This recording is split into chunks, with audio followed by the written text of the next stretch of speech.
Yes, good evening, everyone.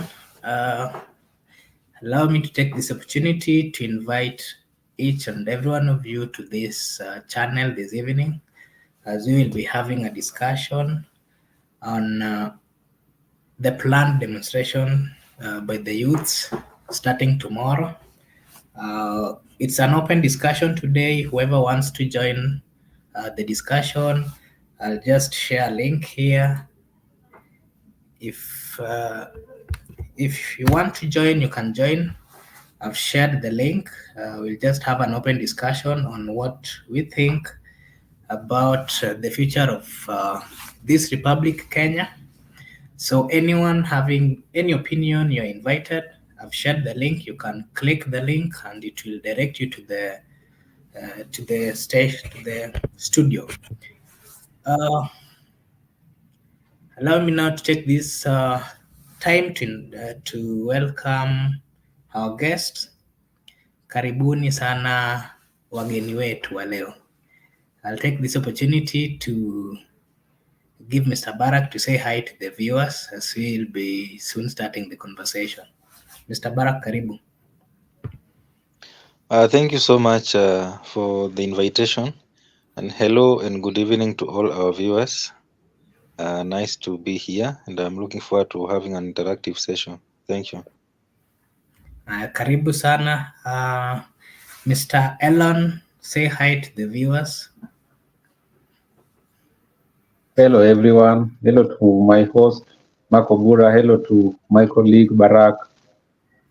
Thank you so much, our viewers. For those who have joined us, we are very glad that the subscription is on. So just continue subscribing and tell your friend, to tell your friend, to tell a buddy to subscribe, and also to share, to comment. We are making good progress so far, so good. Thank you so much. Okay, very well. Allow me to welcome Mr. Kabila. Kabila, you can say hi to our viewers, and thank you for joining.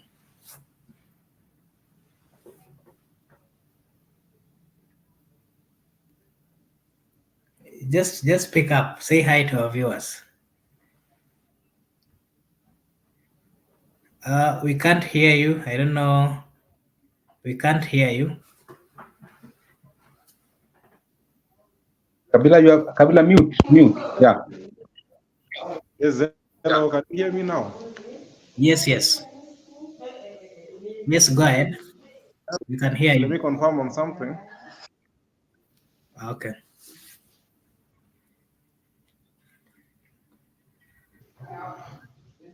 Yes, go ahead. It's your time. I'll get back to you guys, right? Okay. Fine.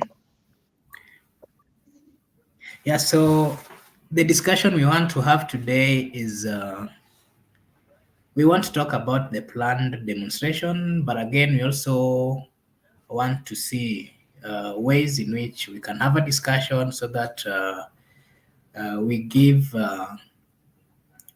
good counsel to the young people of the Republic of Kenya, and we are also very open. Whoever wants to contribute can also join. We've shared the link.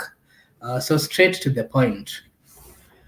Our viewers, the young people of the Republic of Kenya have stated clearly that as from tomorrow, the demonstrations will be on. And among the places that they've said they will visit tomorrow, they've said that they will visit the airport, that is the international airport of the Republic of Kenya, Jomo Kenyatta. They've also said that they will be on the roads, major roads of the Republic of Kenya, among them the Mombasa Road. They're saying they will try to block the road leading to JKIA. They've also said we've seen so many posts that they will occupy Langata Road, Wayaki Way, CBD. And this brings me to this question. As the youth will be occupying these major important places of the Republic of Kenya, especially the international airport, what is it that they're trying to tell the people of the world and also the people in leadership by deciding and mentioning clearly that they are going to occupy the JKIA? Mr. Barak, what's your take on this decision by the young people, especially singling out and also trying to really stress on how they will be going to JKIA?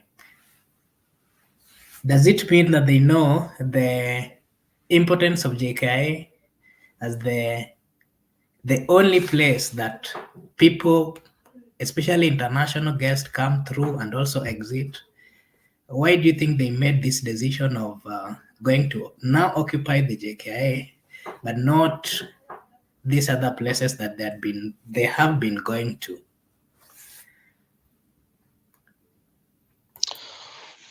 Well,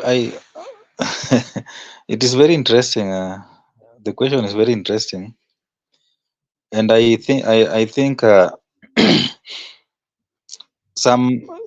misinformation has been taken the better part of these organizations, and I want to believe that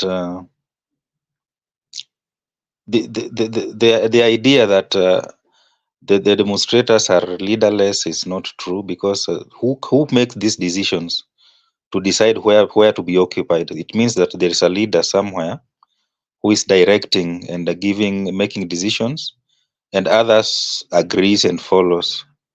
And by singling out the JKIA, you know the importance of that's the gate of this country.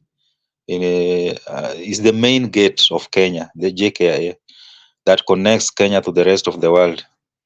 So by threatening to occupy JKIA, I think that is now they are touching the heart of the nation. And you know the importance, in fact, the security that that is in place when it comes to this international airport, and how I think Kenya strived so hard to be granted some status so that they can receive direct flights to some countries that are considered to be the first world. So the airport being a protected area, I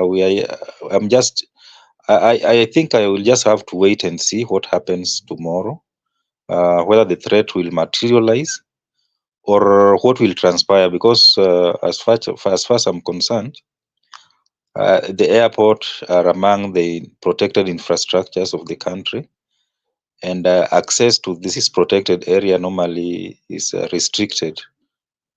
So it's just a matter of wait and see. But if that can be successful, that will be touching to the soul of Kenya, and I think it will change so many things in this country. And most importantly, the security arrangements of the airport, and even the status of the airport might be downgraded depending on what will happen tomorrow. I think I raised my case there. Thank you. Okay, thank you. My guests, sometimes back we've seen the young people have managed to stop so many things in the Republic of Kenya. Remember, Nairobi is the capital city of the Republic of Kenya, and again, it's a very strategic town or city in Africa. We've seen these young people have managed to enter the CBD. They've stopped businesses the whole day, not just one day, but several days. That means there's much that has not been going on. Issues to do with collection of revenues. Businesses have been standing. And again, there's so many. Nairobi has the offices of so many organizations. That means they have managed to stop the operations of so many things in the Republic of Kenya. But again, as much as they've managed to occupy the CBD and all the roads leading to the CBD and other capitals of the counties, now they've come up with a strategy where they want to occupy the JKIA. We know very well as a country that this is one of the gates of the Republic of Kenya. All international guests are coming through this. And from the thinking, of course, we know that the government cannot operate without the essentials of the JKIA. And them coming up with this mentality, and then coming to decide that they're going to block JKIA. Does it mean that these young people are taking, in short, they're taking over the government of the Republic of Kenya? Because it's like they're stopping the government from, by all means, they're stopping the government to collect the revenues and also to receive very important guests in the Republic. Why do you think they've made this decision, Mr. Miguda? Okay, I do believe that the movement has no leader. I still maintain that. The reason why I say that there's no leader in this movement is because maybe Barack wanted to know who is programming these stuffs, dates, venues. I would like to inform him that it was programmed. For those who have gone to school and maybe have taken their discipline in computer science, this is how you can program the data. So you can leave it and you can just go on. So, it was programmed, and data here are the people. So they selected Gen Zs. So even if you look at the calendar of their programs, there are some events even up to August, up to September, up to December. So it's not that someone is coming to organize them yesterday or today. If the Occupy of JKIA was discussed last week, part one, it was on the program. So it's something that it has been programmed. So in any circumstances that you find that it's very convenient for you to occupy that place. For instance, if there could be no police, people will occupy JKIA. Why JKIA? JKIA, we have made a decision to occupy JKIA because JKIA is the gate of Kenya, the way you have just described. Even today on my way to house or from town, people were at JKIA, at Taj Mall. Eastern Bypass, there were people, they are warming up for tomorrow. The reason why they have decided to settle in JKIA, there are many programs to come. This is just one of them. Next time they will occupy UN headquarters. So JKIA is the gate of Kenya. So they want to send just a signal to the international organization or international related countries that we are at a mess as a country and we are not interested in IMF, World Bank, because it seems that when we breach parliament, still they are still supporting William Ruto. So we want to go to JKIA to demonstrate to the world, because at JKIA the world will be watching that indeed we are tired of this incompetent and corrupt regime. JKIA being the international airport in the country, I think many foreigners are usually using it to get into Kenya or out of Kenya. By occupying JKIA doesn't mean that we are going to vandalize anything. No. And also, JKIA is not a protected area. The other time they threatened us that parliament is protected area. But we breach parliament, which is protected area. So why is JKIA not protected area? It is for, we are the citizens of this country.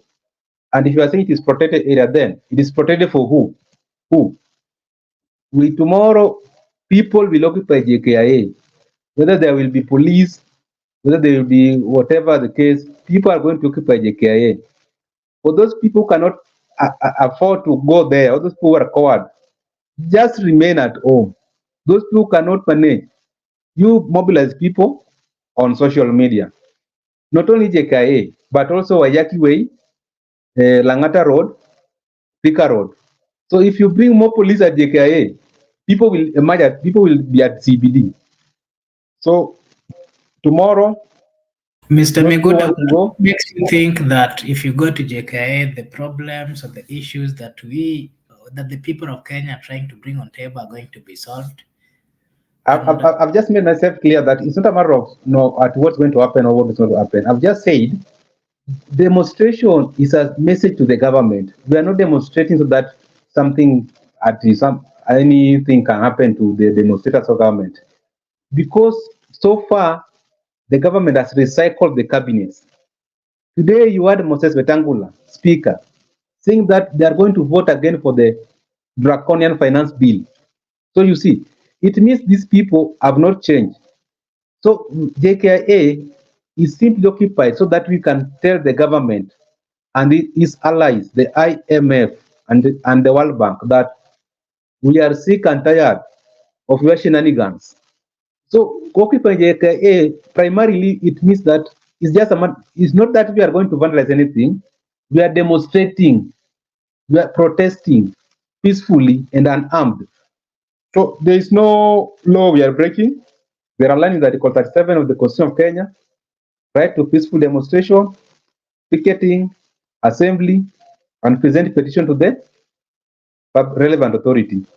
So Occupy JK is just a signal to the international organization, because IMF and the World Bank, these are the people who drafted this finance bill. It was drafted in Washington, D.C. So we want to send that warning through occupation of our international airport. No vandalization. Mr. Miguda, on what you've just said, the IG issued a statement this evening and he said that occupying or going to JKA the youth should not be thinking or planning for that, because this is a protected area. But again, of course, international airports are protected area. That's a fact. If the youth then decide to go to this place and it's a protected area, that's a fact. If you're going there, if you have no business, and then of course the police will have to react to that. In a situation where then people are either fired or maybe tear gassed, would we really say that the police were wrong? Let me respond very fast. This question of JKI's protected area, IG, protected for who? Who? We should be specific. And which law allow the police to kill? Let me go back a little bit into history.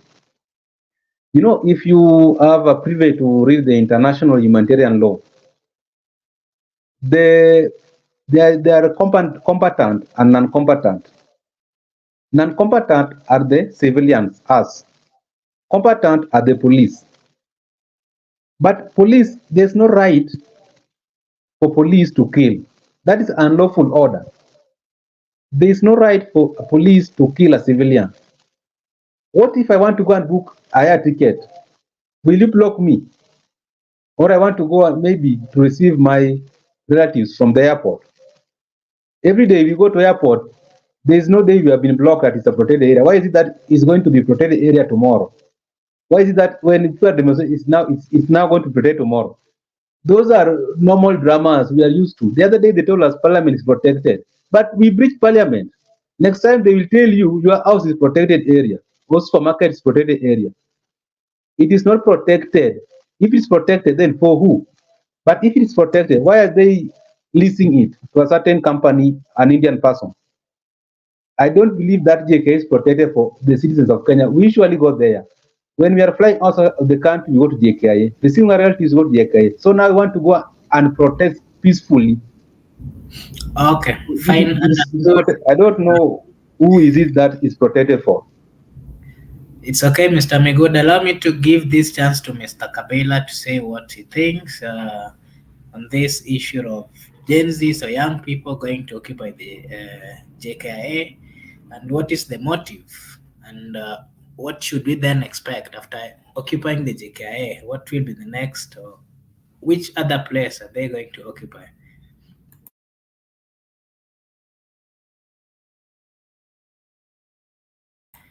Mr. Kabila, you can give your views.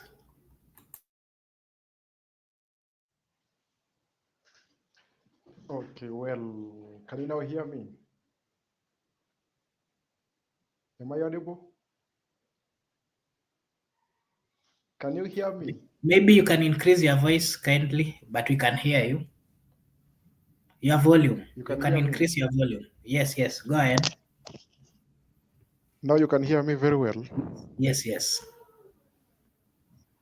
Okay, well, once more, my name is Lawrence Kabila. Yes, I'm a Kenyan citizen. I'm a patriot, and I want the best for my country. So fast on the issue of going to JKIA tomorrow, I'm actually pro the move, and I support the move 100%. Personally, I will be there tomorrow, and that's something not to be debated on. I must be there tomorrow because I'm going to represent my country. I'm going to tell the people who are in power now that the status quo has changed, that now we are eyeing for a better thing, a better country, and a better place to be.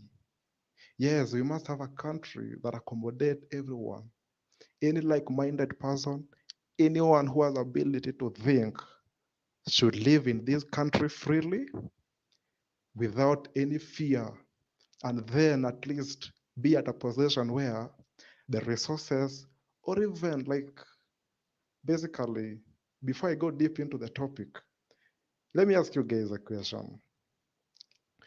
Today in Kenya, you go to primary school, you pass with the high grades, you go to high school, you end up. Hmm? Where do you end up? You go to university. Now tell me, who in Kenya can you even like admire to be like? Hmm? Who went through the schooling system that is now a big business person that you might even want to be like?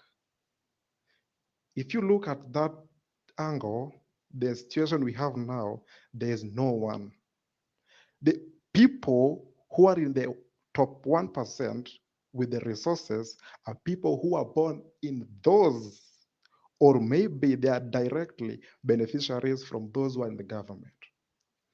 You know, the country is not about politicians. The country is not about being in power. The country is about your value, what you add to the society. What do you do to the society?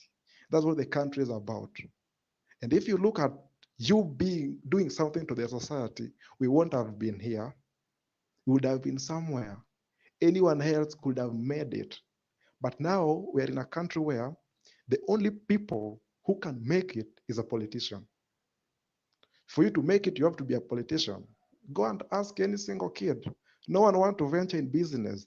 No one wants to venture into sectors that provide value to the society. Everyone wants to be a politician because they know very well that being a politician is what makes you be rich. That's what makes you stay in Karen. That's what makes you own properties in places like Kilimani, Kileleshwa. Without that, so many of us believes that you cannot make it.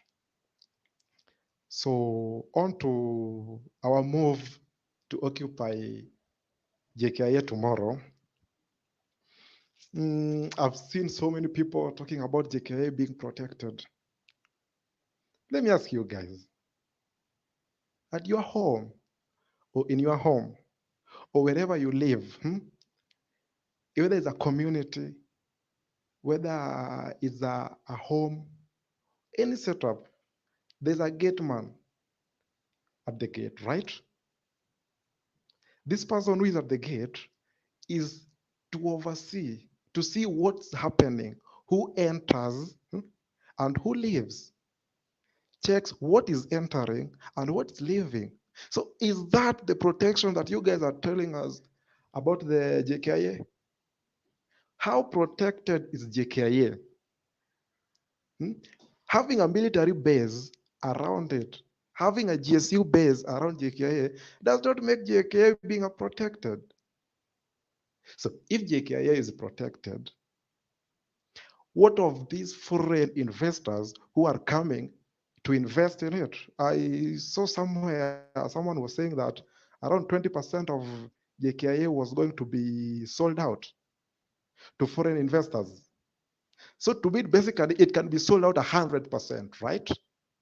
So if you said it 100%, who is going to protect it? Is it still the Kenya military personnel or someone else?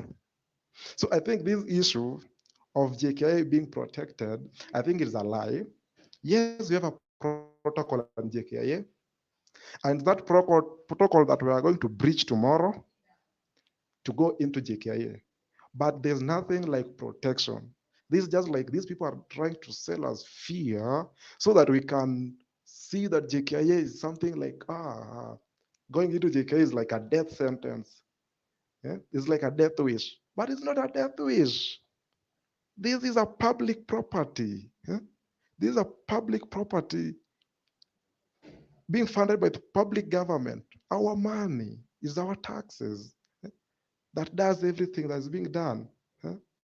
So we have to know what's going on, what's happening. If they want to sell part of it, we have to be involved because it's our property. So tomorrow, we are going to close all the terminals. We are going to close them tomorrow because this guy is actually not listening. This guy not only a liar. This guy is not only a liar. This guy is deaf. And in fact, I don't think if we are just even dealing with a human being. Because look at the recent issues. The other day he was in Bomet.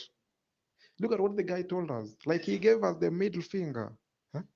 Basically, how do you tell us that when you came to X, everyone went away, and you had almost there were like more than 100,000 people who are listening to him at the moment.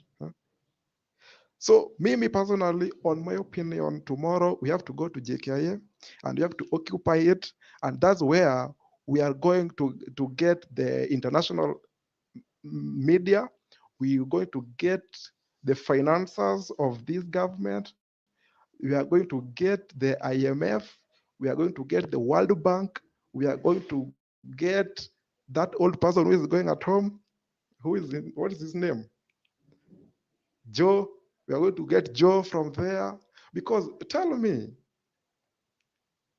what is it that we've done as a nation to make us one of the biggest ally of USA? What have we done to make us be a non-NATO ally? What have we done? What have we done different from Nigeria? What have we done different from Senegal? What have we done different from South Africa? In fact, in South Africa, they're even now on the ruling party. What is it that they can't take South Africa to be their major non-NATO ally in Africa, but they come to Kenya? Considering all those things, I think our problem is our president. Our president is our problem. So he just have to go. He just have to go. Some people were saying like, yeah. Okay, fine. Thank you, Mr. Kabila. I want to partly concur with you on the issue of leadership.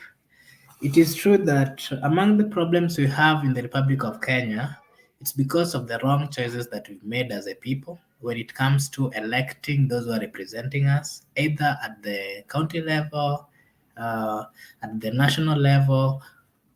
All these people that we've been giving a chance, I think we've been messing.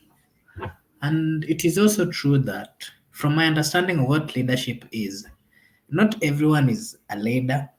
And that is why, even I remember when you were in high school or primary or even in college or campus, not everyone would be allowed to represent the people. Of course, you had to show first the skills of leadership for you to be given the mandate to lead. And that is what I know about leadership. When we say that the issues or the problems we have as a country is because we've been giving chance to people who are not leaders. The problem we have in Kenya is someone becomes a friend to a politician, they start making deals, they start getting tenders from government, they become rich. The moment they become rich, they then use the money that they've stolen to bribe people so that they can be elected several positions. And this is why, as a country, even this sometimes back we had issues of flooding in the Republic of Kenya. It is because the leaders that we had elected before, they were not visionary, they were not leaders.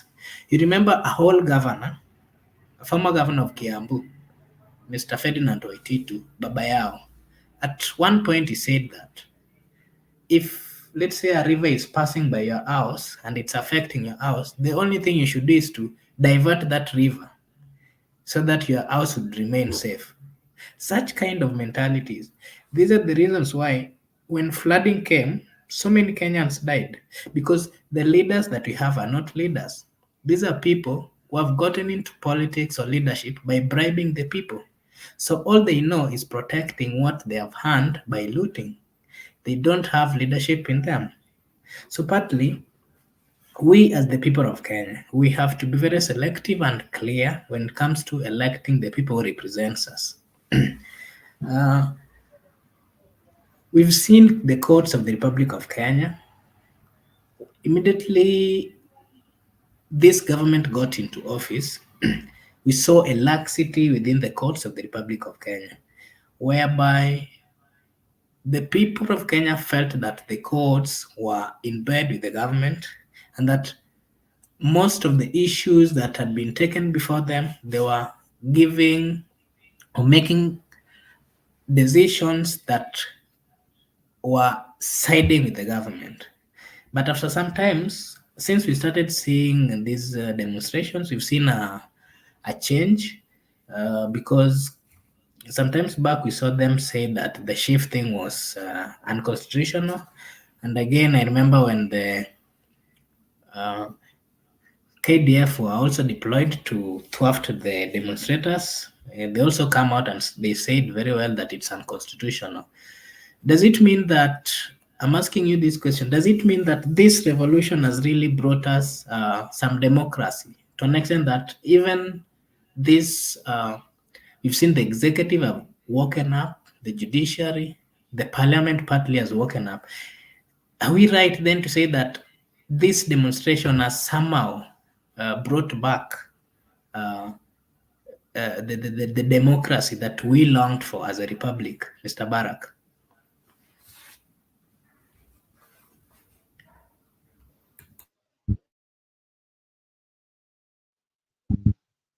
Well, thank you so much.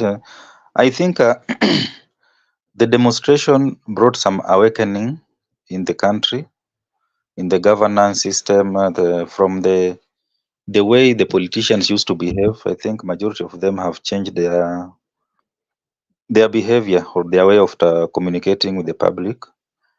And I think going forward is not going to be business as usual. The legislature somehow has now awoken from their sleep.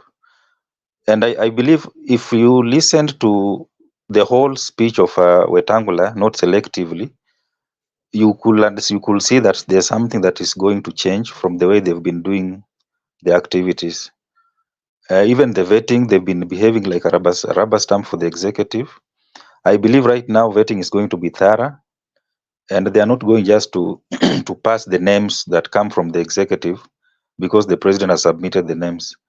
In terms of judiciary, I'm yet to be convinced because the judiciary, from the ruling of or when Martha Koome said that the judge the evidence was hot air, I don't think she has really been able to overcome that shadow that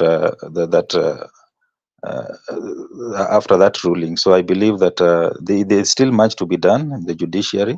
Even executive, I think the way the president recycled his cabinet, I think he he just I think he didn't take advantage of the crisis to to prove to the public that he has really listened to the public, and he was willing now to start behaving differently without this issue of patronage politics, that you have to reward certain kingpins, or you have to reward certain people for standing by you.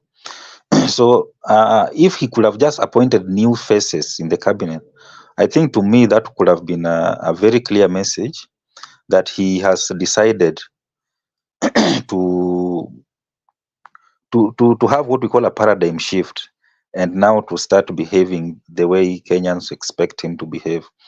On the other hand, I think demonstrations, if we are not careful, we might lose the objective. Just as I said earlier, let us not pretend that we don't understand what protected areas means. I think that we will be now playing in the hands of politicians. Let us not play to the gallery. I think all of us, we know that once you start using the word breach, it means you are entering a protected area.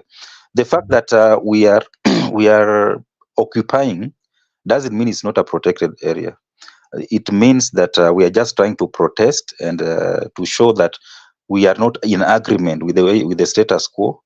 We want things to change, but that doesn't change the fact that we have protected areas in any society, in any country, and those protected areas are always are normally public properties, like the state house, the parliament, the airport. Those, they are public properties, but protected from certain activities, even though people might visit because they are used for specific activities. It doesn't change the fact that they are protected area. So even as we agitate for our rights, even as we demonstrate, even as we mobilize people to come out in large numbers, we are doing this with a clear understanding that our main objective is to ensure that the government stands still and listens to what we are talking about. The government listens and changes how they are operating. The issue of accountability, the issue of of transparency in how they are operating, the issue of competence in how public service servants are working. Those are things that we must advocate for. These are things that we must agitate for. These are things that we must push the government to the wall to ensure that every public servant becomes accountable, becomes transparent, becomes competent, so that we have a working nation. We want to raise our children in a society where every child will have opportunity, equal opportunity. It doesn't matter whether they are Luos, it doesn't matter whether they are Kalenjin, it doesn't matter where they come from the coast, it doesn't matter who their surname. But as we do this, we must also be sober. Let us just be sober and continue with our agitation with a sober mind. If you look at let me just take an example of Miguna. If you followed Miguna's politics from when he came back from Canada in 2007, in around 2006, and supported Raila in 2007, and later on they fell out with Raila. He supported Uhuru in 2013. They fell out with Uhuru. He supported Raila again in 2017. They fell out with Raila after swearing Raila at Uhuru Park in 2018 January. And you know what happened. And then again, he campaigned so vigorously for the same Ruto in 2022. And right now he's against the same Ruto. He want him out of office.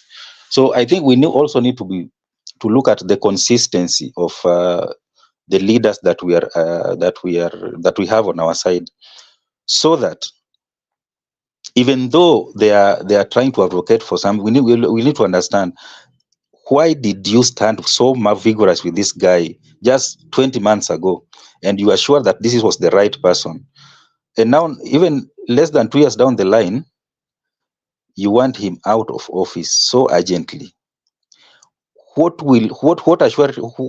can we be sure that the person that we will front again tomorrow, you will not want him out again in office few months down the line? So the consistency of leaders is very important, because we cannot continue with the same cycle every now and then. We must also look for stability, because without having a stable society, even us, we cannot prosper in that society.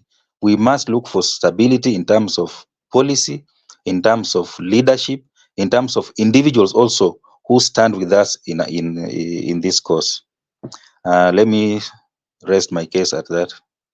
Thank you.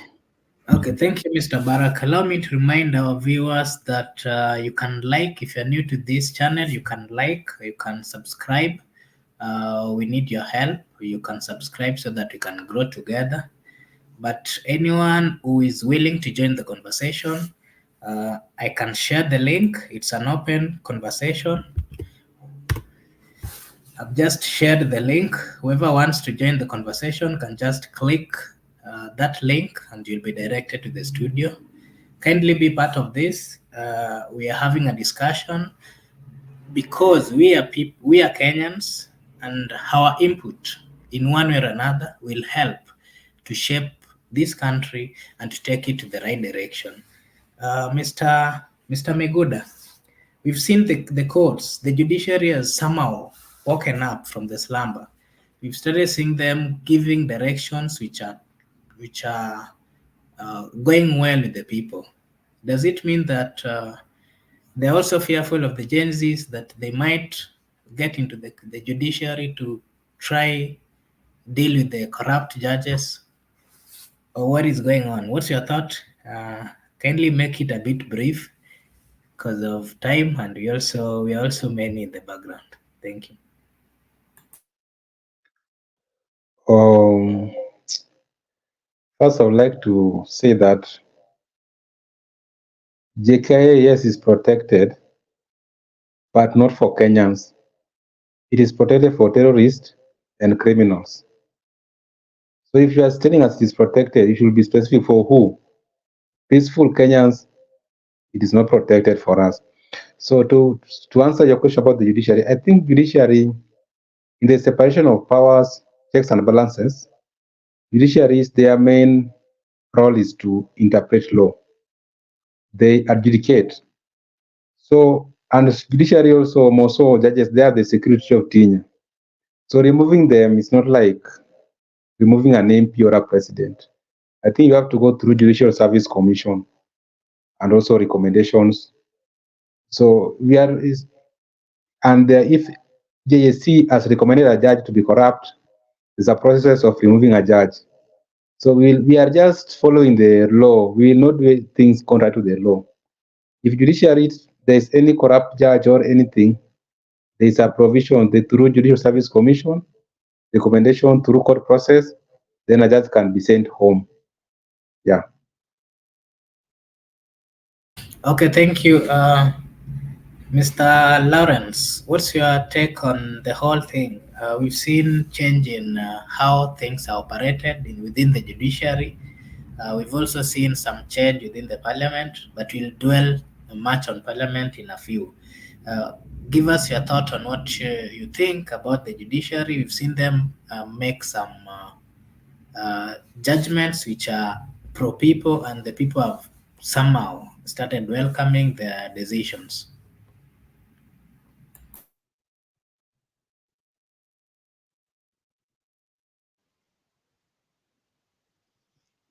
Yes, okay, well, on the judiciary, I think for a long period of time, judiciary has been pro people.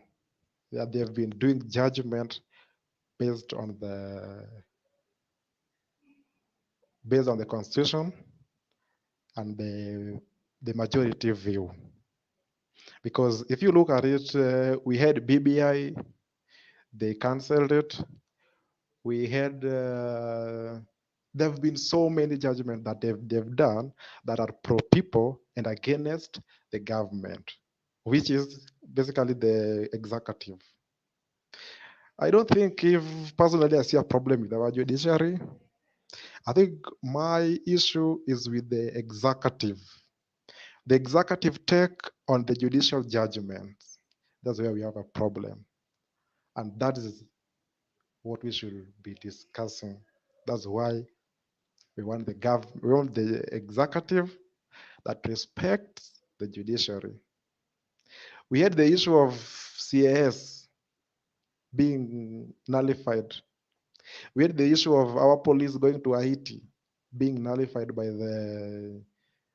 being cancelled by the judiciary. We have had so many court orders that the executive have been ignoring. We had a case against Wetangula. We had a case against the Aisha Jumwa. We had cases against Mithika Linturi. We had so many cases. These cases were dropped by the judiciary. But are you sure it's the judiciary who just decided to drop those cases? No. Your guess is just as good as mine. Yes, it's them, the executive, that compromised our judiciary. So I think personally, I have no problem with the judiciary. I think the judiciary is doing a recommendable job. What is needed to be, what should be done. But the executive is the problem. On my fellow who talked about the issue of JKIA and Miguna, I don't think if there's anywhere where Miguna is on a record supporting Ruto. Miguna was against Raila. Yes, that's a fact. The same Miguna, I don't think, unless there's a proof. Yes, he did support Ruto, but and there are so I many don't, confirmation of that even by his social media platforms. He clearly said, actually, we remember that Raila was a conman, according to him by then, and that the only person that he believed was right for the presidency was Dr. William Samoei Ruto. But again, of course, we've seen him change lately, especially when this revolution or Mandamano started. Let me tell you something, my friend. During campaign, Miguna is on record saying that Ruto is too dangerous for this country. And if you check on the instances that Miguna was supporting Ruto, there were instances where there were comparison. If you're comparing two, however worse they are, you have to go with one. There was Ruto and there was Raila in question. Miguna did not want Raila at all cost. So he chose Ruto instead of Raila. That does not mean that he was supporting him. No, he had only two options and he had to choose one. So he chose, but come out clear and tell me where it is that Miguna is out clearly campaigning for William Ruto, where Miguna is actively mobilizing people to vote for Ruto. Tell me, now I'll believe your words that he really supported Ruto. And Miguna is not giving us direction. Miguna is actually echoing our voice. Even if you come to the platforms, the X platform where we normally be with the Miguna, you will find that Miguna is not leading us anywhere. Miguna is just echoing our voice that we even wanted my presidential candidate for the last year's election to do, but he has failed. He has failed me. I really wanted him even to do more of what Miguna is doing now. So Miguna is not leading anyone anywhere. Miguna is just but another person who is supporting whatever we are doing. I rest my case. Okay, thank you so much, my brother. On the issue of parliament, the young people, among the issues that they were bringing up on table, they had to pass through the parliament, and they believed that the parliament had not really done their role, and among the roles of the parliament, they were supposed to reject the finance bill because that is what the people said, but they decided to pass it through. There's so many laws that they passed that people rejected, but again, the young people feel that the problems that they're having, it's because the representative that they have given that they have given or sent to parliament to represent them are not doing their role. We have seen so many instances, even the other day when this issue of finance bill was there, we saw representatives of the people. As much as the people are saying no, kindly don't allow this finance bill to go through. These representatives were called so many times to the State House, and they were given instruction that they have to pass the bill. And this now is the question. With this kind of mentality of the leadership that we have, especially those in the parliament, and we've seen that the young people have come out and they're saying they want accountability, they want leaders who are using their own mentor to make decisions as per the instructions of the people. But the parliament has not really been doing that. They actually took to stage, and most of them were talking ill about the young people and the threats they were giving when it comes to demonstrations. They didn't really know that the young people were very serious about the demonstration until the day they saw the young people invaded the parliament. That is when they saw that it was a reality, that these people really did not want them to pass the bill. And this, here comes my question. We've seen so many members of parliament ask for apology. They have come out to say sorry to the people of Kenya. My question to you, Mr. Barak, do you really think that with them coming back, they're actually resuming, they're coming back to the parliament from the recess? Actually, as from tomorrow, they will be starting their business, the business of making or doing what really the constitution gives them.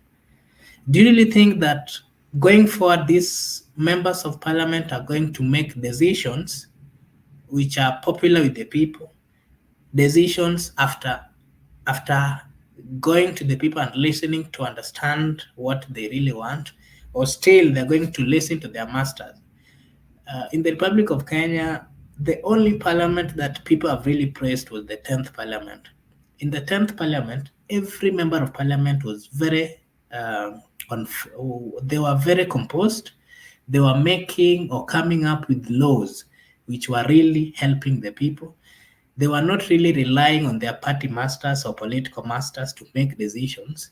And that is the reason why it is being said that the 10th parliament did the best work that has never been seen by any parliament in the Republic of Kenya. Are we going to see a change in this parliament as they come back, knowing very well that the people were not really happy with them, and that if they continue messing up with the lives of the people of Kenya, if they continue making laws which are not pro the people might still go back to them? What do you think, Mr. Barak? Are they really going to change when it comes to the role that the Constitution gives them? What should we expect from them going forward? Well, I think there's two ways that can explain why the 10th Parliament worked more than the 11th, 12th, and 13th Parliament now. The 10th Parliament was under the Grand Coalition government, if I believe so.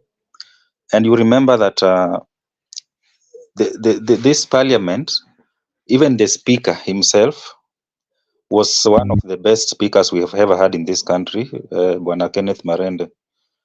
And that tells you of the quality of members of that parliament, quality of people that were elected in that particular parliament.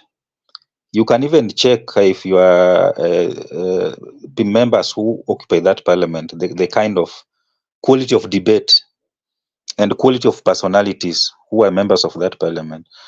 The problem came into parliament when it was expanded to 290 members, and we added 47 women representatives, and we added now 12 MP nominated who are still there. But initially we used to nominate serious members to the parliament, but not unlike these days when we elect, we nominate anybody. So you find that I don't know if the electorates just decided to send anybody to parliament, because if you look at the people that are sent to parliament since 2013, sometimes you wonder how these people win elections. And you just look at somebody like Didmas Baraza, compare with Mukisa Kitui, who was representing that constituency before he became a member of parliament. You can see the difference. It's like the day and night.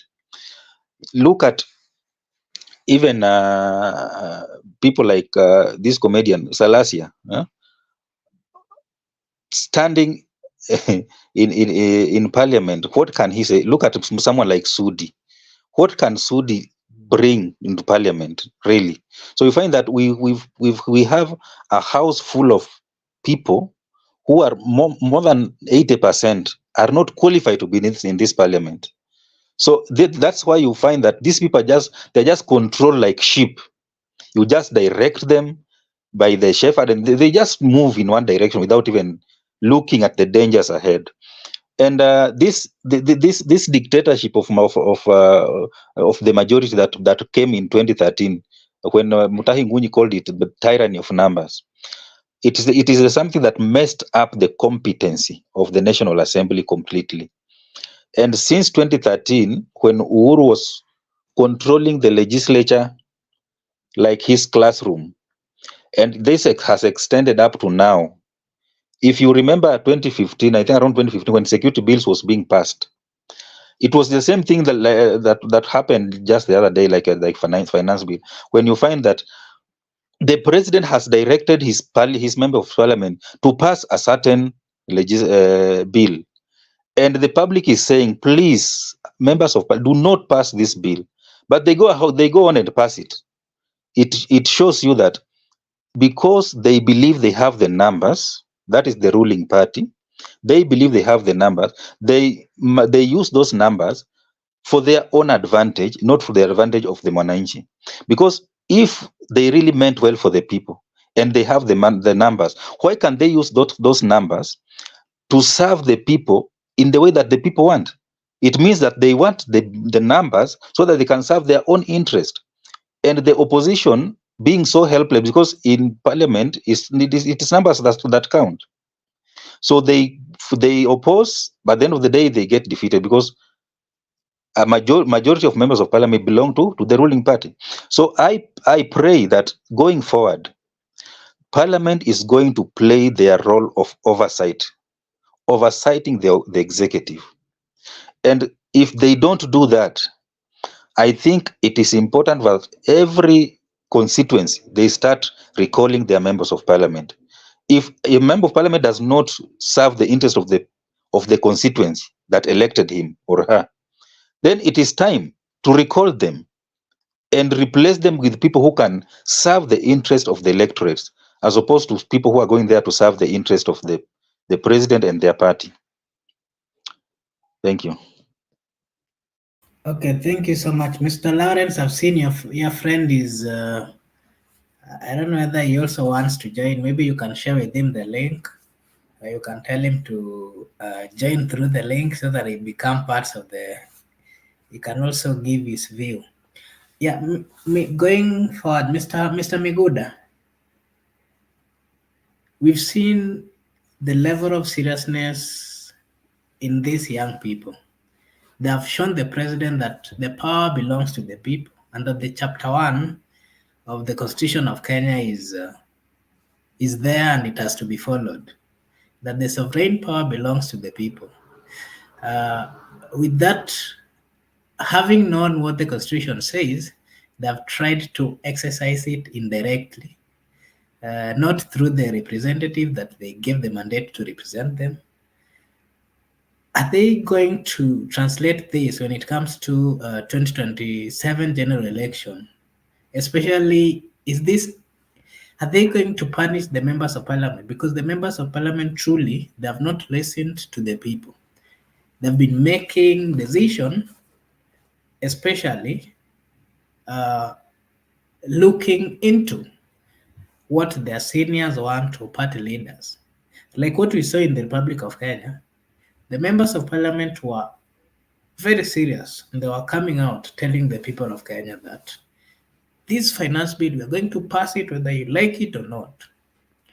Are we going to see the young people punishing these members of parliament, or are they really even going to recall them? And is this really going to change the kind of mentality or the thinking of the members of parliament?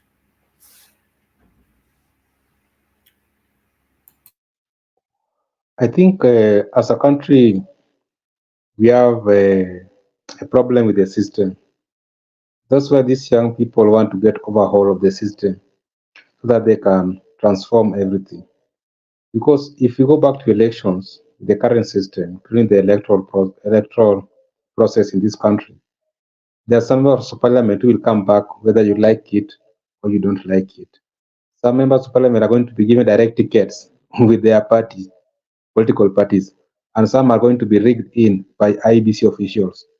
So let us get overhaul of the system first, then we will cross the bridge when we reach at the river. For now, let us focus on making sure that we get overhaul of the system, and also the people have taken their power directly, not indirectly, because the people are demonstrating peacefully uh, with their grievances about the accountability and good governance. So people should not be scared or should not start running away from state house or from parliament. People are just trying to exercise their democratic right, Yes, and the police are the question duty is, bearers. Yeah. my question is, the parliament, the members of parliament, they still have like three years because the election is in 2027.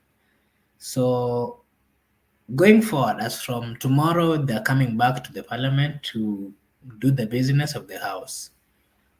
Remember, this is the first time that they're coming back to do the business of the Republic of Kenya after the maandamano that they never expected. Uh, Remember, the last time they were in the parliament is this time where the Gen Zs or the young people got into the raided the parliament, and they all ran away. So most of them have been having this fearful mentality that maybe these young people might come back to them. So my question was, are we going to see them change their mentality when it comes to making decisions or standing or making bills?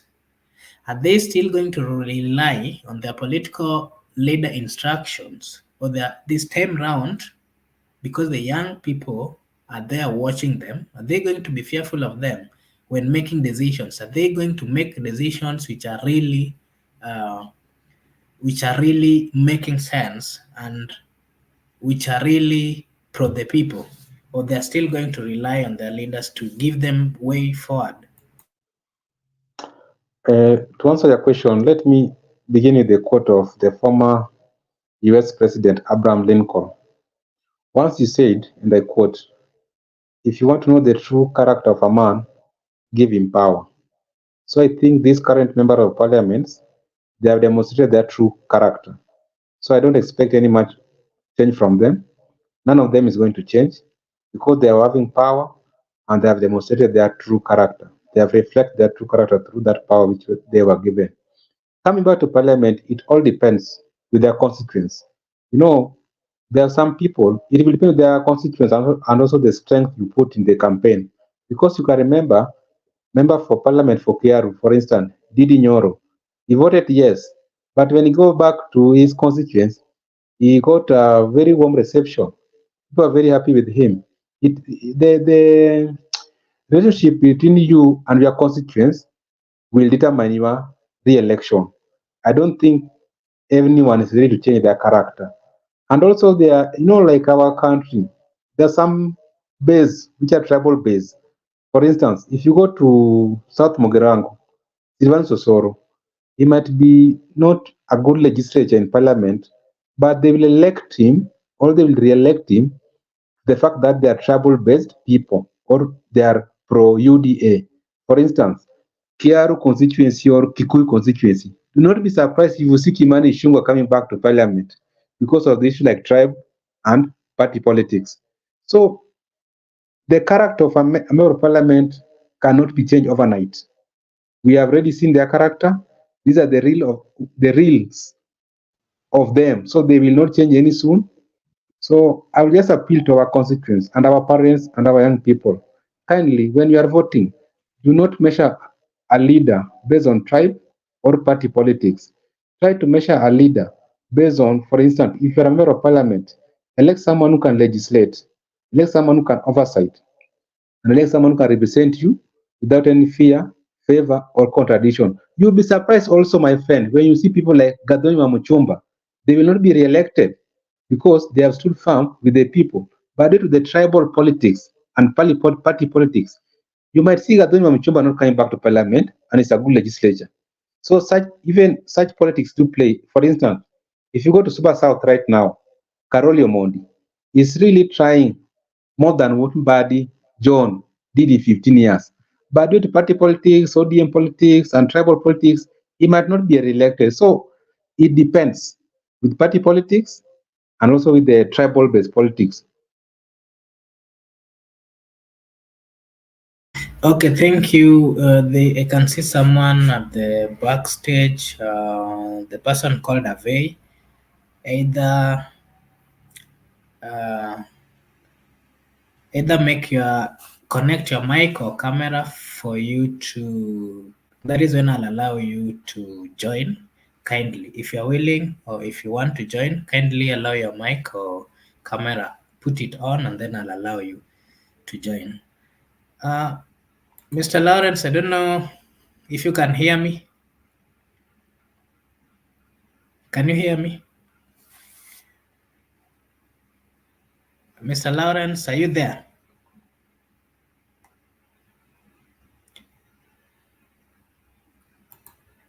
Mr. Lawrence, are you there?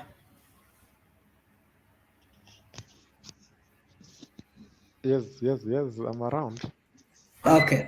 I have this question for you. With the internet, so I want to check actually. Okay, I was asking you, Yes. your opinion when it comes to what we've seen the young people do vis-a-vis the comments of the members of parliament. They were very aggressive, and they were clearly telling the young people that this is something they did. Some of them came out to say sorry, and they said that going forward they're going to listen to the people. Now, my question to you was: do you really think that with these members of parliament coming back tomorrow, are they going to change? Will they start listening to the people so that we avoid the demonstrations that we've been seeing? What's your comment on that?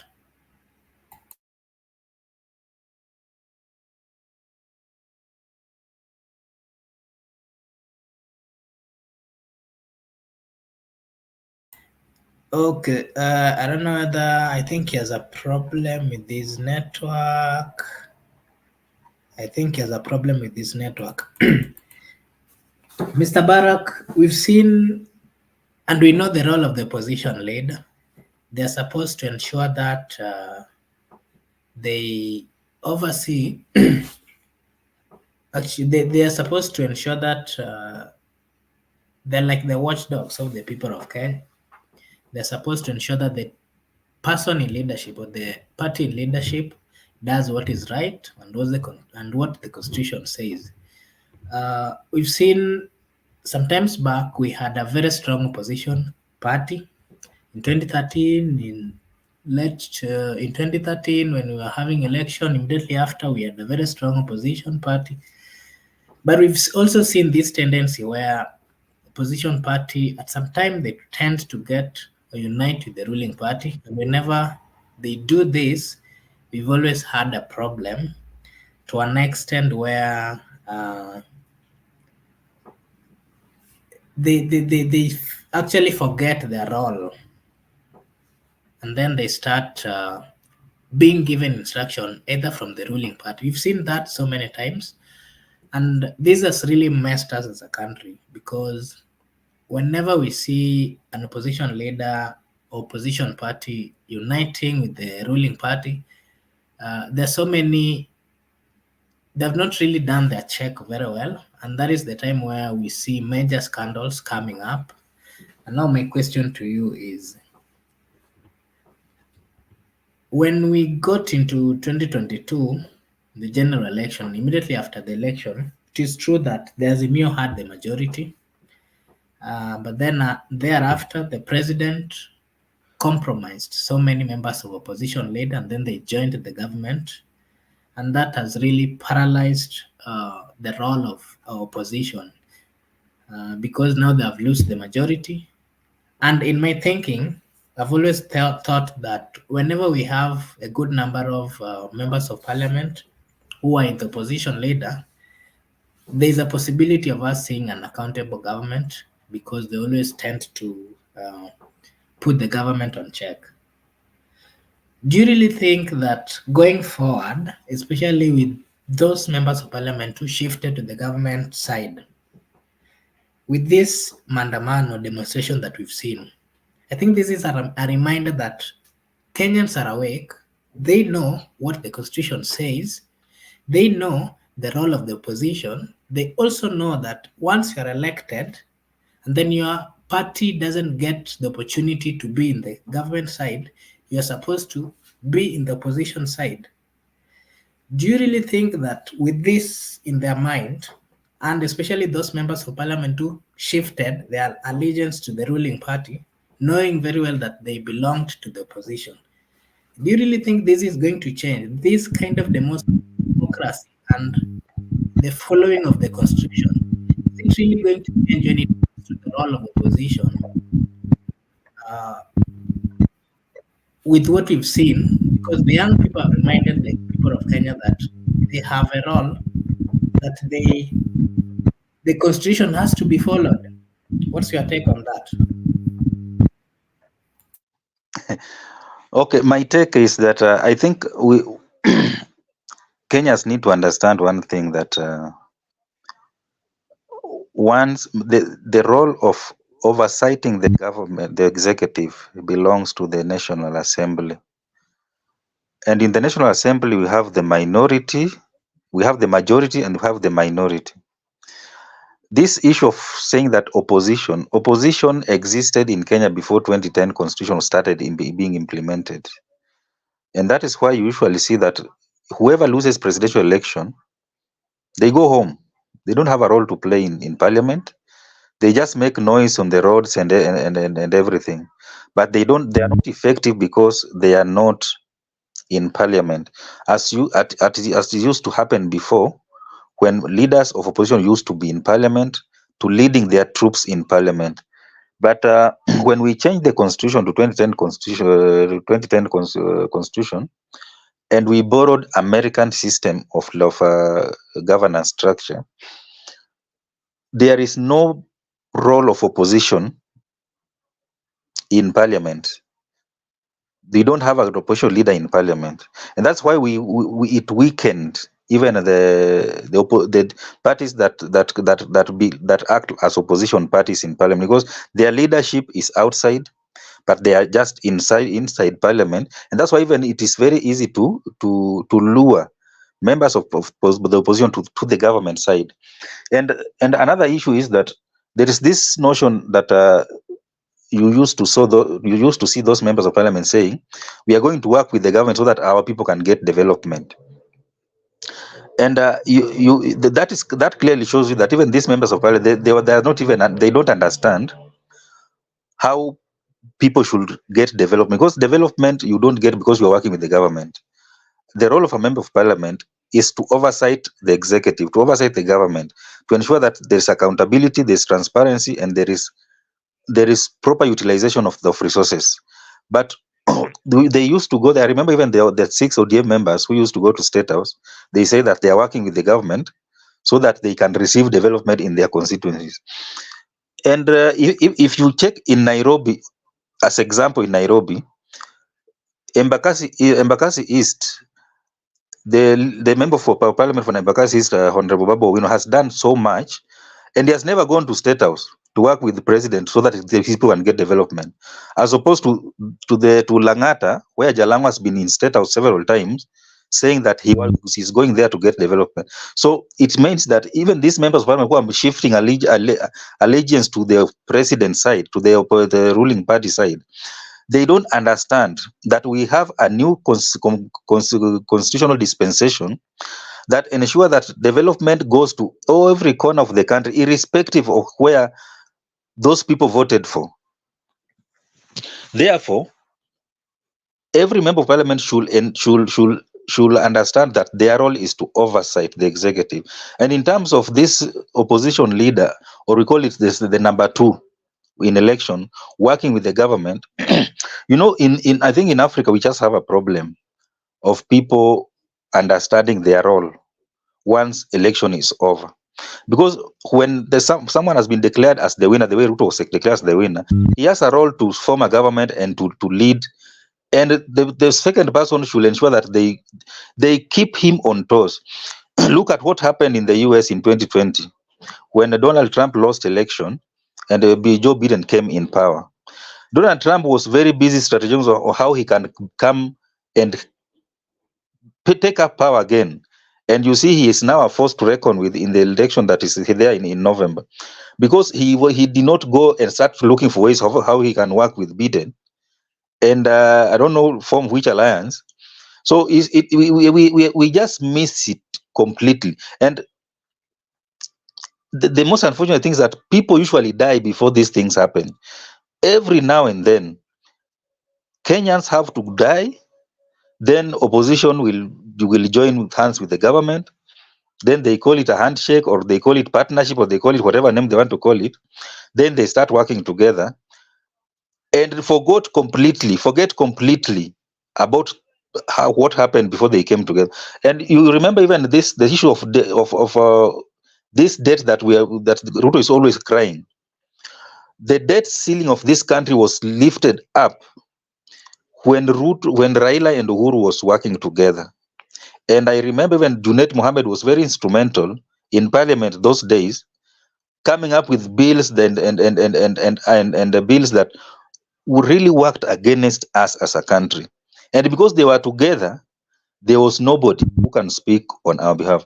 Therefore, I think we just need to have leaders in place who understand their role, who are not hungry or thirsty for power, leaders who understand that whatever they are doing, the interest of the nation must always come first, whether they are in government, whether they are in the majority or minority, whether they are in the opposition.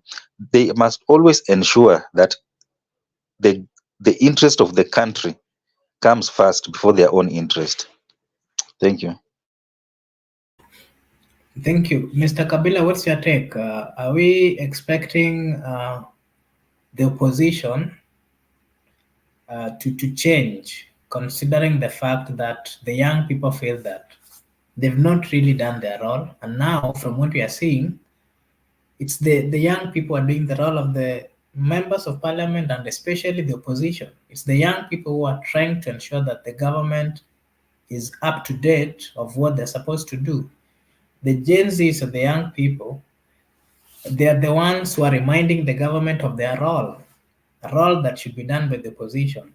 Are we going to change? Are we going to see a change within the opposition leadership, and especially the young, especially the members of parliament within the opposition? Because if you can remember very well, when we immediately after the election, the Azimio had the majority, but again, so many of them shifted and joined the ruling government, because they knew that there's no one who will come. Like, according to them, when they were making this decision of shifting their allegiance to the ruling government, because they believed that no one will ask them that. But the Gen Zs have come out, the young people have come out, they're telling them, why are you now part of the government and you are supposed to be an opposition leader? Are we going to change? Are we going to see change in the mentality of the members of parliament when it comes to following the constitution? Because the constitution is very clear. The Hazimi, of course, had the majority, but most of them immediately after the election, they shifted.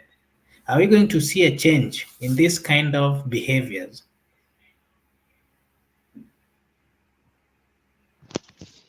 Yes, as it is right now, it is true that we don't have an opposition. It is true that the parliament that we have now, like we don't have a parliament. Actually, that's what I can say. It is true that our parliamentarians does not know their roles. It is true that the people we elect eh, are maybe, I don't know, I think the most honorable term that I can use on them is a substandard people. I think that's the most honorable term, because if I go past that, maybe I can use a different term. But we don't have a parliament. We don't have a parliament. So expecting change in this parliament, no, there's no much change we are going to get. Maybe 2027, we can see change. Because number one, if you look at this parliament, it is true that everyone has a right to say yes or no. The bill was there. We could not say that we would have forced everyone to oppose the bill. No. At their own capacity, they had their own say. At our capacity, we're also pushing for our agenda, our say. And our say could, and in fact, it would have been even, it would have been, uh, let me say, it would have been abnormal for all members of parliament to vote no against the finance bill. Because to an extent, the finance bill had no problem. Actually, it had no problem. The problem was how the executive uses the finance bill. That's the problem, and that's why we said no to the finance bill. Not that the finance bill was bad, was that bad that it could not be implemented. No. The finance bill was going to be used as a tool to siphon more money from our pocket to the executive so that they can do what? They can hire the most executive and luxurious planes in the world. They could travel the world the way they want. So that's why we said no to the finance bill. So we come back to a level ground where we have to relook at our expenditure. Actually, the finance bill was not that bad. Me, I read a section of it. I did not read it all. Yes, it had. There were some that we were using as a headline, but they were just a tip. More was, how are you going to use or spend these bills, these finances? Hmm? So that's why we were against it. And I could not say that all MPs would have voted no. No, the finance bill was good. So maybe the democracy would have just had his way, but we said no as the majority.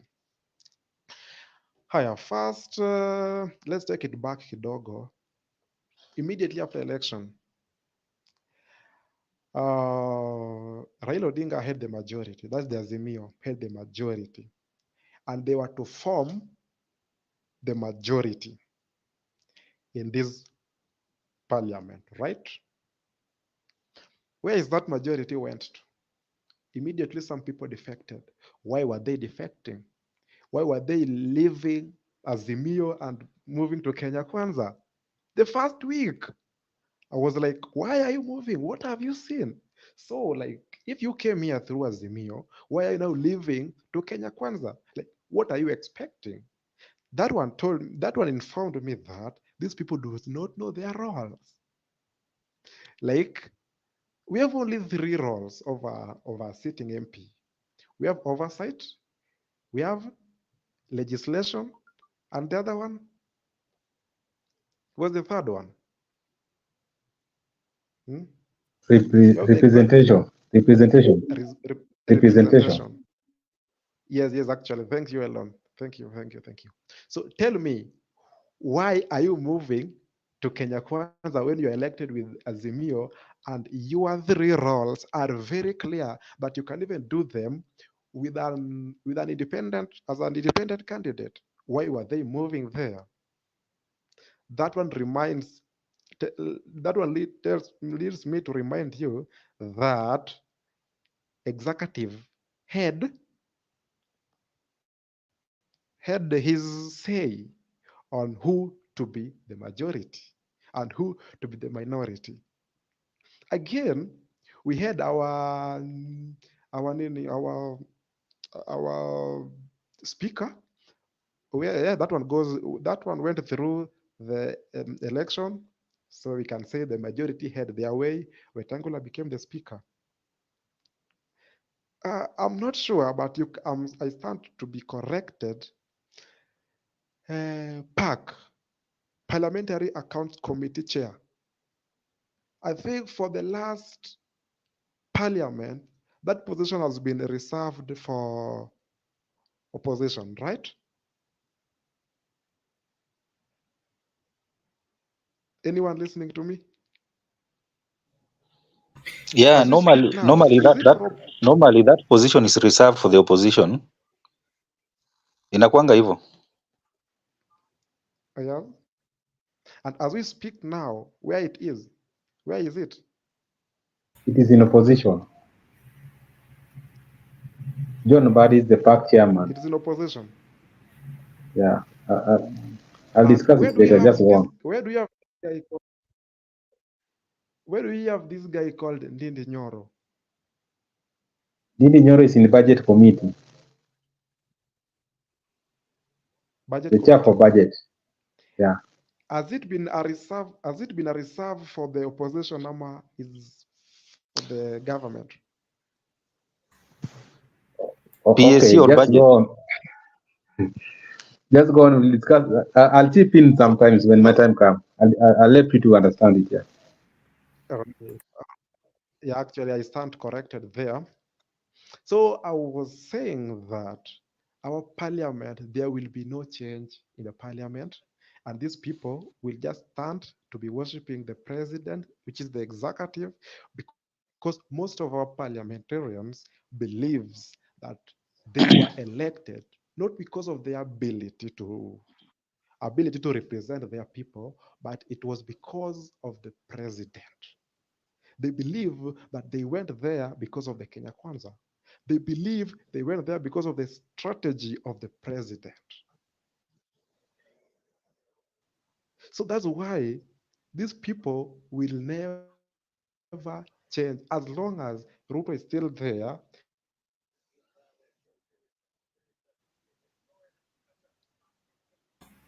Sorry, I don't know Hello? whether.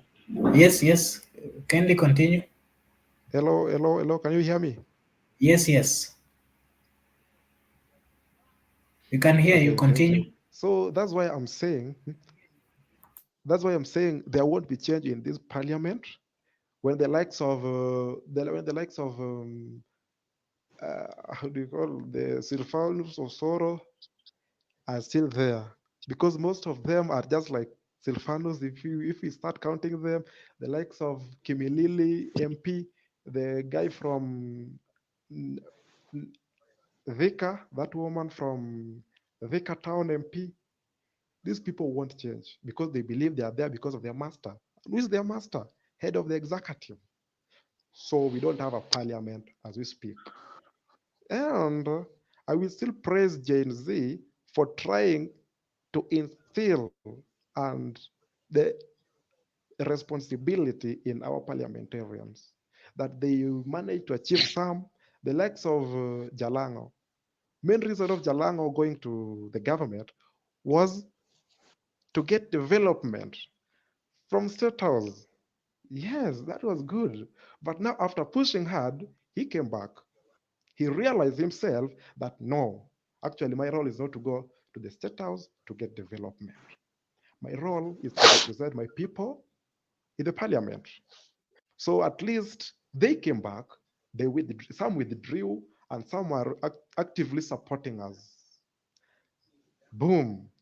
There comes another shocker that our party, who was the leading opposition party, the main party in Azimio coalition, has now gone to bed with the government, abandoning their responsibility as opposition. So tell me, how are the parliamentarians going to change if the force that was behind opposition is now in bed with the government? So do you want to tell me that the likes of the MPs from Kenya Kwanza now will come to the opposition as ODM MPs are in the government? No, they will all scramble for position. They will all scramble for recognition in the government. So opposition. That's my Okay. take. Thank you, Mr. Miguda. We want to hear your take on that. We're actually out of time, but I've got two questions which I'll combine them, and then you'll give brief. Each of you will give a brief thinking on it, and then we'll just end the show. Mr. Miguda, you had not given your view on whether these guys are going to change, or you had talked. Actually, whether they're going to change or not, I think I submitted successfully. I just want to add on top of what my colleague Lawrence have said. I think Barack and Lawrence have tackled it very well concerning members of parliament whether they're going to change or not. They have perfectly done it well. Now let me just talk about the issue of doctrine of separation of powers, checks and balances. I want to focus on the interior separation of powers, checks and balances because most of us we are used to exterior.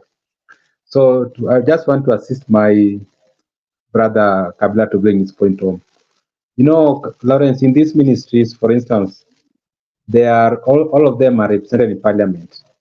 Like you find that in parliament where the legislation is taking place. So, as a member of parliament, you don't need to go to funerals or to market to criticize this government. For instance, if you are in the Committee of Energy, you need to legislate in the House, in the committee stage. They are usually sitting at the committee, so you can present your legislation. Those who are in disagree can dissent to that dissent. That there is legislation, you bring to the floor of the House, then they pass it as a bill. So this is why I was telling you that Didi Nyoro is in budget chair because we have the national treasury. It is national treasury. It is not Kenya Kwanza treasury. So in parliament, we have the budget committee and the finance committee. So they are distinct. And it's true that in budget committee, they draft budget. These purposes of separation of powers, because you don't want to give executive much power to draft budget, to draft finance bill. So we have dispersed that power to National Assembly so that the National Assembly can draft budget and draft finance bill through members of parliament. So all these ministries, they are represented in parliament. There's even Ministry for Public Works, Committee for Roads, Committee for Health, Committee for Energy, Committee for Roads and Infrastructure. So they are all represented in parliament for purposes of separation of powers, checks and balances, interior. And also in the same House of Parliament, just like we have opposition leader, who their work is to check the government or put the government on toes. In the same parliament, there are also those committees which are preserved exclusively for the opposition, like the Public Account Committee. That one is exclusively for the opposition, like Public Investment Committee, exclusively for opposition. But in some circumstances, you can find that some members of the opposition are finding themselves in the committees for those people who are in the government. Why must they be in the government?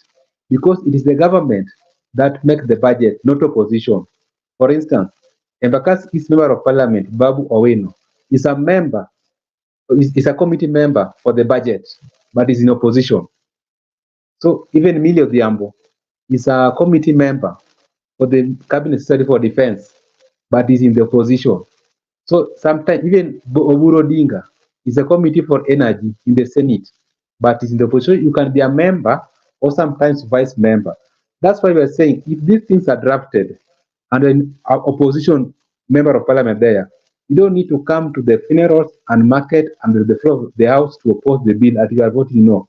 You ought to have dissent to that motion during the committee stage so that you can get your dissent information. So I think that's how the interior structure of separation of powers, checks and balances work with our constitution. Okay, thank you. My last question to you, my panelists, before we end the show, I've got two questions. You can find a way of trying to make them short when you'll be answering. One, uh, some not late last week, the opposition leader, His Excellency the former Premier Raila Amolo Odinga, he had requested that we have a discussion as a people of Kenya. We engage with the ruling party, and that he had proposed together with this party. We saw the party affiliates within Azimio had refused, but the ODM party decided that they were going for negotiation. But then the question was, they are going for negotiation. Are they the representative of the youths? Of course, they are not. Now we've seen a turnaround where the opposition leader has now come out and is now saying he's siding with the young people, whereby he's saying even if it means stopping the campaigns or going to the AU, going to vie for the AU, he has accepted that he can come back and help the young people fight for their rights. Fighting for their rights whereby we saw him also give demands to the government. Among the demands are those that were put in place or the young people are talking about. Now, my question to you is, why do you think Raila Amolo Odinga has changed all of a sudden and is now saying that he even doesn't want this AU seat, so long as he's with the people and is going to fight for the people, vis-a-vis the decision that he had made previously, that he was standing in the government and that he wanted a discussion so that all this demonstration would end. My second question to you, as you'll be finishing, is the statement of the president was very clear. He was clear to the youths that these leaderless, partyless people, demonstrators, they should stop the demonstration. And if they're planning to come for the demonstration, that they will probably meet him or meet his men. Maybe that is what we meant, we are not sure. Tomorrow is a demonstration day. From what we've seen in the social medias, the leaderless young people of Kenya, I don't know where they sat down and decided they are going to start having demonstration tomorrow, since they are partyless, since they are leaderless, and also formless, according to the statements of the president. What is your take, Mr. Barak? I'll start with you. What is your take when it comes to what we are going to experience tomorrow from the demonstration, vis-a-vis the statement issued by the president? And again, your take on why His Excellency, the former Premier, has also suddenly changed and he now wants to come back.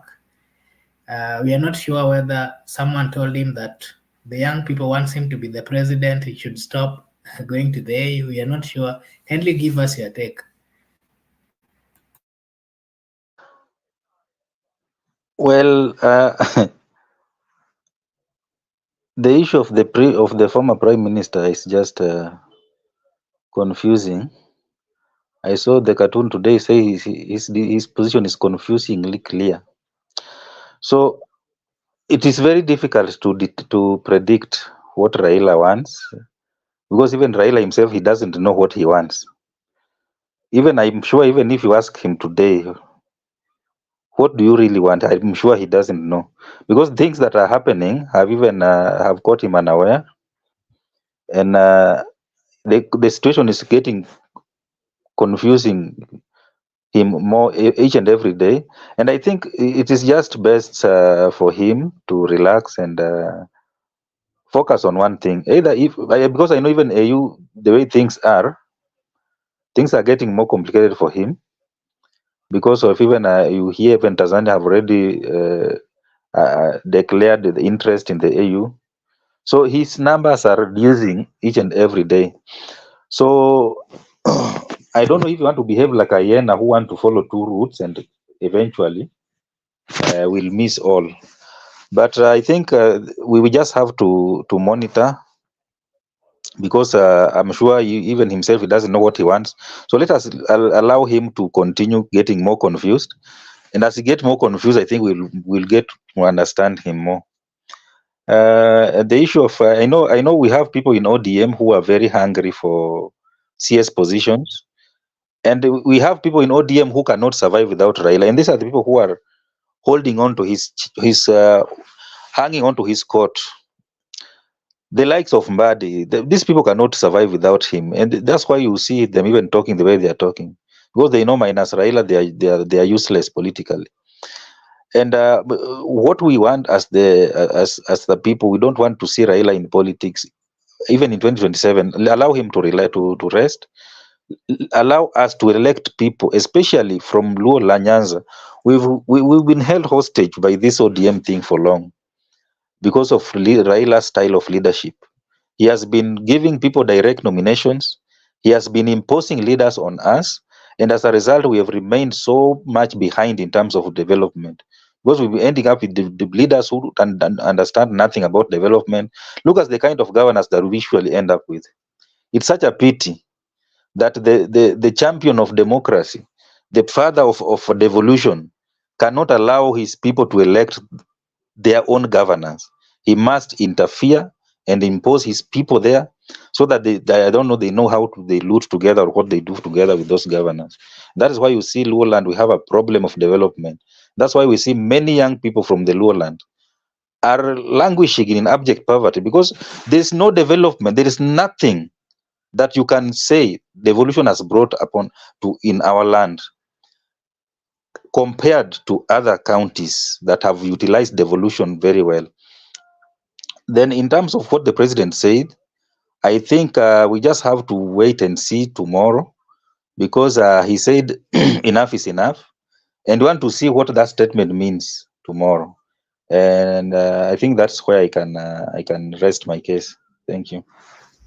Okay, thank you, Mr. Lawrence. Your take on that before we let Miguda finish.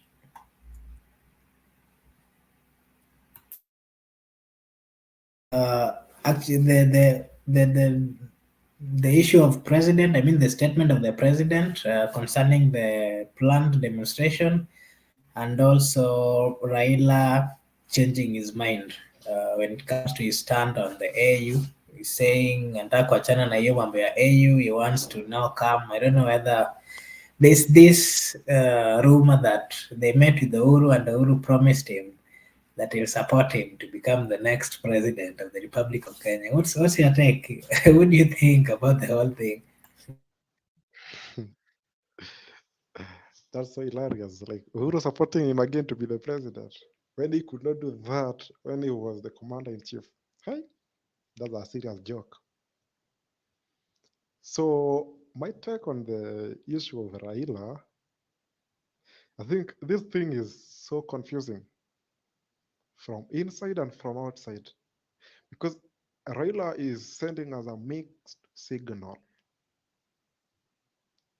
Raila, we look at John Badi. What John Badi said the other day. John Badi wants a seat. He has come open and he has said that if Raila could have won the last general election, he would have been a CS. Then the other day there was rumors that no, I was kind of busy the whole of last week, so I did not update myself with the political news.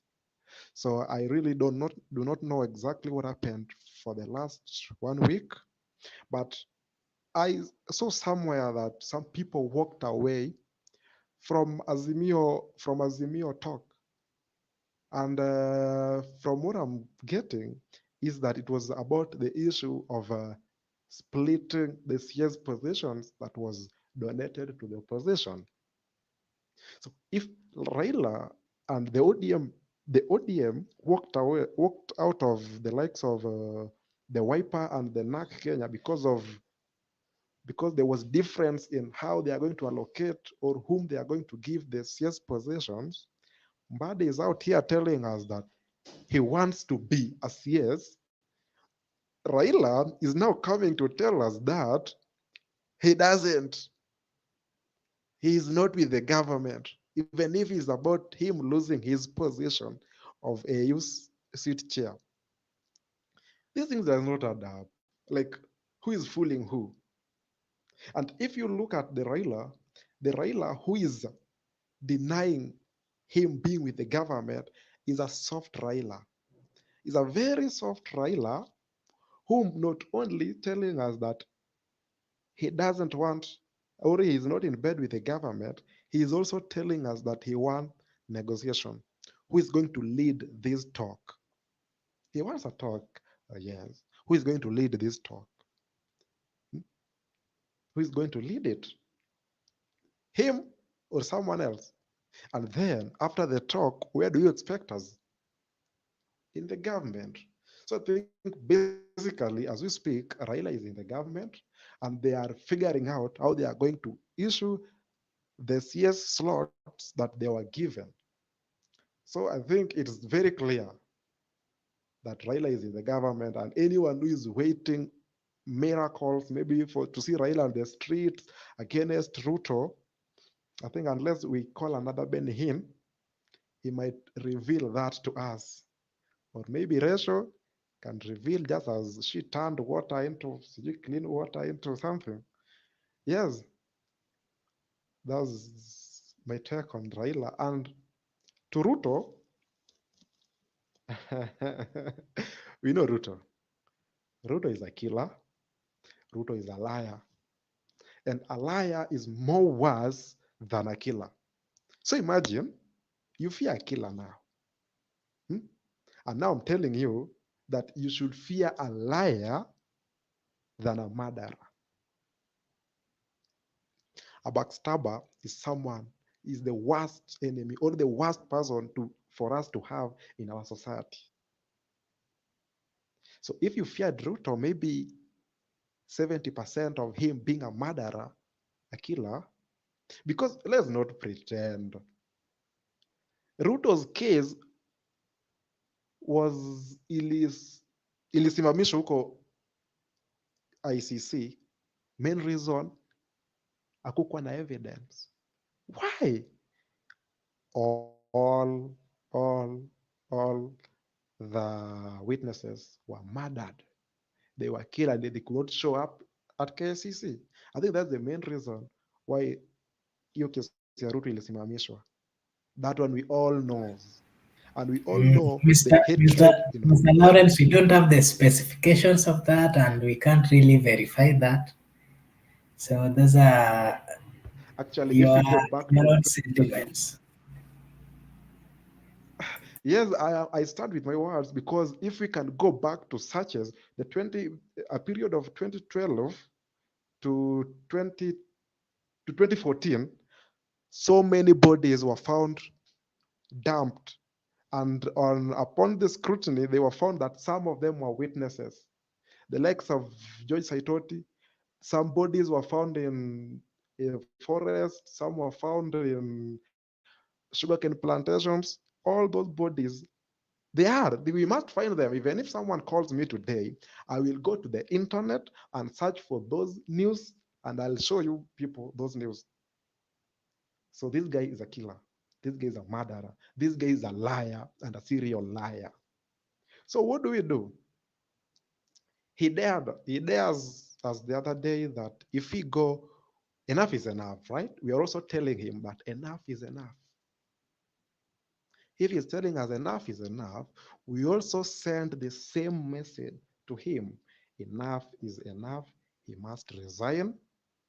He must leave the office. And they must go, the whole of that executive must go. And we have fresh people. Because, like, tell me reason why you want to tell me that Ruto listened to us the other day. And then Ruto is making a statement telling us very well that from today henceforth, no government official or a government official or maybe an executive that was allowed to do harambes or public contributions. 3 days later, he's there like, oh, So what's remaining? Okay, now I will pay for the whole of that amount remaining. Is that not a public contribution? Is that not a rambe? Well, he told us the other day that he sent all his CSS home. Now, out of 11, 6 were back. Why are they back? If they went home because they were incompetent, if they went home because they were ineligible to hold those positions, where are they coming back in the same position? Where are some coming back in different positions? And we told him very well, don't reshuffle. Fire. After firing, bring new faces. We just need new faces. We just need people who doesn't have the criminal history. Why do we have criminals in the government? Why? So this guy never listened to us. That's why we are telling him enough is enough. Thank Okay. you. Thank you. Miguda, let's take kindly. Uh, the issue of Very fast. Raila, I would like to reserve my comments. I will not go there because talking about Raila has now of late become very difficult. You can't know exactly. You can speak and maybe people can misunderstood you. So I will not discuss about whatever Raila want with his political life. That is up to him. That is political life. The issue of Mr. President threatening us that enough is enough. Don't try. You will see me. Try to come out. Those are those are nonsense. Why am I saying that nonsense? You know, this is not the first occupation people are going to do. The other time we breached parliament, Kabila was there along Haile Selassie Avenue. Marco Bura was from Wayaki Way to Langata Road to Ngong Road. So by the time people are going to peaceful demonstration, the options are on the table. We are not that stupid that we do not know that you can be killed. We are aware. You can go there, you can be killed, you can be abducted, you can be tear gas, anything can happen to you. So by the time people are in the forefront demonstrating peacefully, we are aware. I saw one of our viewers writing here that at the people he will come to view our body at city mortuary. Everybody will go to mortuary. The difference is time. So there's no problem. If a person has decided to go to demonstration, let him go. Those intimidation, threats won't stop people. Tomorrow, we will occupy JKIA. And when we come back safe, we will come with the experience we share with you people. But those who will not come back, so be it. That is war. War is war.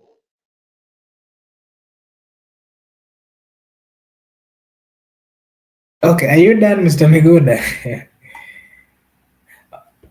Okay, allow me to. Okay, I'm done. I want to rest to prepare for tomorrow. Okay, fine. Is any one of you want to have the last remark? Do you have anything to say? Whoever has something to say as we close. Yeah, good.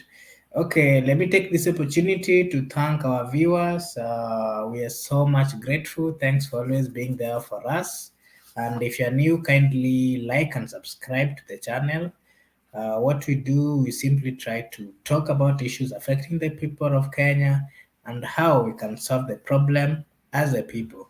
We are here to correct leaders. We are not here to fight anybody, as we are just trying to give our views on the right way we think and we believe we can use to ensure that the country goes to the right direction. Uh, Thank you everyone who was here with us, and we hope to see you tomorrow. We'll give you an update of Mandamano tomorrow, and kindly at the right time join us tomorrow. And everyone have a blessed evening. Thank you so much. See you tomorrow.